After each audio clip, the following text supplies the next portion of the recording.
So the side of the faucet, it leaks every time I turn the water on. It's a wall-mounted faucet in the backyard, so we're losing a lot of water that way. So I am going to take the bottom part off and put in a washer. I got these washers from Lowe's for $1.98, and I put it on the inside and it stopped the leak.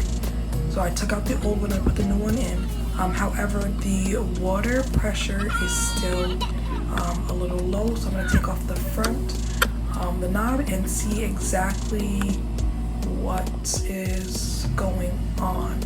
I am not a handy girl, but I've learned to do things because I have a house, and my wonderful husband is not as handy, so I normally tend to do some research and then end up fixing it on my own.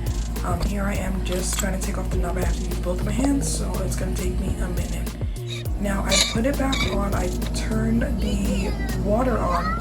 It's coming out a lot better, but the water pressure does seem a little bit low. So I am going to take some time, do some research, and order a kit. Thank you so much for watching, and have a wonderful day.